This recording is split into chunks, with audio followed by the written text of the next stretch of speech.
السلام علیکم ورحمۃ اللہ وبرکاتہ۔ ایسی جگہ یا ایسی شاپ یا دکان جہاں پر حلال چیزیں بھی فروخت ہو رہی ہوں اور حرام کو بھی بیچا جا رہا ہو، تو اس میں بہتر یہ ہے کہ ایسی دکان ایسی شاپ پر کام نہ کیا جائے جس میں حلال اور حرام دونوں مکس ہیں۔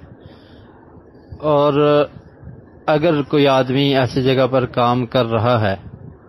اور اس کے لیے اور کوئی کام نہیں ہے اور وہ ایسی جگہ پر کام کر رہا ہے، تو پھر اس کے لیے حرام چیز کو فروخت کرنا، حرام چیز میں جیسے بیئر ہے، شراب ہے یا کوئی بھی حرام چیز ہے جو مسلمانوں پر حرام ہے، اس میں کسی قسم کا تعاون کرنا، لوگوں کو بتانا یا اٹھا کر دینا یا اس کو سیل کرنا، کسی قسم کا تعاون کرنا، یہ بھی حرام ہے، درست نہیں ہے۔ لیکن اگر ایسی شاپ پر اس مسلمان کی ڈیوٹی صرف یہ ہے کہ صرف حلال چیزوں کو وہ سیل کرتا ہے، حرام کو سیل نہیں کرتا، حلال جو مسلمانوں پر جو چیزیں حلال ہیں صرف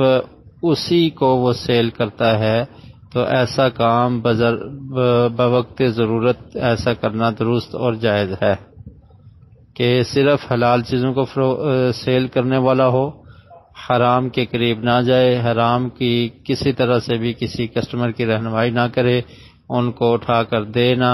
اور کوئی بھی اس کا تعلق حرام کے ساتھ نہ ہو، یعنی اس کی ڈیوٹی صرف یہ ہے کہ حلال چیزوں کو فروخت کرنا، حلال چیزوں کو سیل کرنا،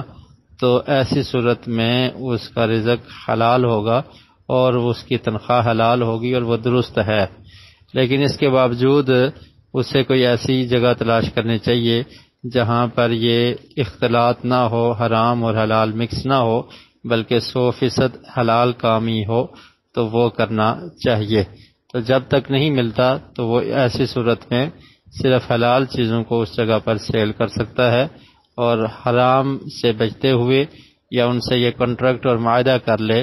کہ جو حرام چیزیں ہیں میں ان کو ہاتھ بھی نہیں لگاؤں گا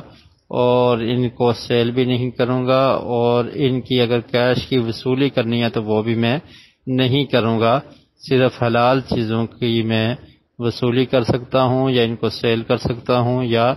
ان کو میں اٹھا سکتا ہوں۔ تو ایسی صورت میں اس کے لیے یہ جاب ٹھیک ہوگی بقدر ضرورت، جب تک اسے کوئی دوسری جاب جو 100% حلال ہو نہیں ملتی، تو یہ صورت درست ہے۔ لیکن باقی اگر حرام بھی